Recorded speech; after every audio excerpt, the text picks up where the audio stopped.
যাক, অবশেষে টাকাটাও পেলাম। দেখে তো মনে হচ্ছে ব্যাগে অনেক টাকা পয়সা আছে। এই টাকা দিয়ে তাও আমার মেয়ের সুন্দরভাবে বিয়েটা দিতে পারবো। চোর চোর চোর, আমার ব্যাগ নিয়ে গেল। কেউ ধরেন ধরেন।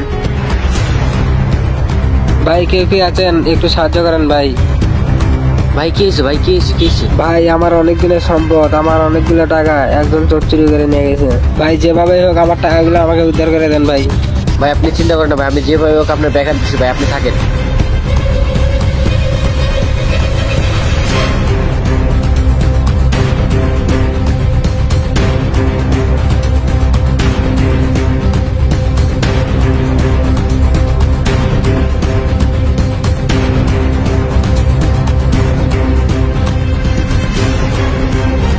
ভাই শোনেন ভাই, দুইটা কথা বলি ভাই। তুই চুরি আমার করছিস ভুল কেন হয়েছে সেটা আগে ভাই। বল।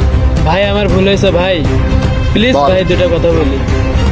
আমি ভাই খুব ক্ষুধার্ত ভাই, আমার বাড়িতে অসুস্থ বউ আছে, বাচ্চা আছে, এই জন্য আমি টাকাটা চুরি করছি। আচ্ছা তুই যে বলছিস তুই পেটের দিয়ে এটা চুরি করছিস, তুই যার কাছে চুরি করছিস তার তো কোনো সমস্যা থাকতে পারে। তুই যে তার কাছ থেকে টাকাটা চুরি করলি তার অবস্থাটা তো দেখছিলি, হ্যাঁ, বুঝতে হতে পারে পারছি, আমার অনেক এই টাকাটা তার কোনো দরকারের জন্য।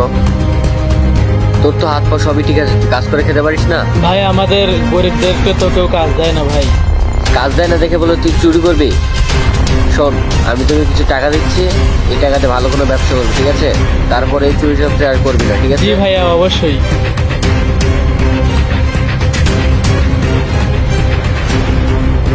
ভাই এই যে আপনার ব্যাগ, ভাই, দেখেন সবকিছু টাকা ঠিকঠাক আছে আছে? কিনা। জানো আমার মেয়ের বিয়ে হবে, সেই জন্য এই টাকাগুলো অনেক কষ্ট করে জমাইছি। এই টাকাগুলো দিয়ে এখন আমি ওর বিয়েটা দিতে পারবো। ভাই যে চুরি করছিল সেও অনেক গরিব, সেও পেটের দায়ে চুরি করছিল।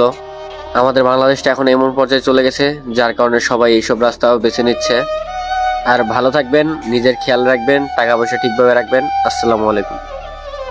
আর পরিশেষে এতটুকু বলবো, এসব কর্মকাণ্ড আমাদের বাংলাদেশে প্রতিনিয়তই হচ্ছে, আর এসব ঘটছে আমাদেরই অসচেতন থাকার কারণে। আমরা যদি একটু সচেতনভাবে গরিবদের পাশে দাঁড়াই তাহলে বা হয়তো আমাদের দেশে এসব কর্মকাণ্ড আর হবে না।